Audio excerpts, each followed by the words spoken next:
এবার সস্ত্রীক ভেনেজুয়েলার প্রেসিডেন্টকে বন্দি করে নিয়ে গেল মার্কিন ফৌজ। ভারতীয়দের না যাওয়ার পরামর্শ দিল্লির, চালু হেল্পলাইন।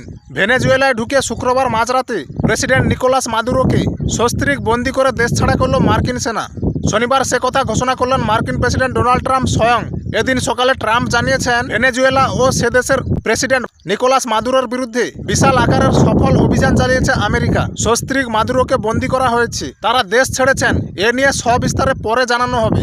মাদুরোকে কিভাবে ধরা হয়েছে বা তাকে কোথায় নিয়ে যাওয়া হয়েছে সে বিষয়ে অবশ্য বিস্তারিত কিছু জানায়নি মার্কিন প্রেসিডেন্ট। এদিকে এই পরিস্থিতিতে জরুরি প্রয়োজন ছাড়া ভেনেজুয়েলায় ভারতীয়দের না যাওয়ার পরামর্শ দিল দিল্লি। ভারতের বিদেশ মন্ত্রকের মুখপাত্র রণধীর জয়সওয়াল জানিয়েছেন, একান্ত প্রয়োজন ছাড়া ভারতীয়রা ওই দেশ এড়িয়ে যান। ভেনেজুয়েলায় বসবাসকারী ভারতীয় নাগরিকদের চলাফেরা নিয়ন্ত্রণ করার বার্তাও দিয়েছেন তিনি। যে কোনো প্রয়োজনে সে দেশে অবস্থিত ভারতীয় দূতাবাসের সঙ্গে যোগাযোগ করার পরামর্শ দেওয়া হয়েছে। যোগাযোগের জন্য নির্দিষ্ট মেল আইডি ও হেল্পলাইন নম্বরও দেওয়া হয়েছে দিল্লির তরফে।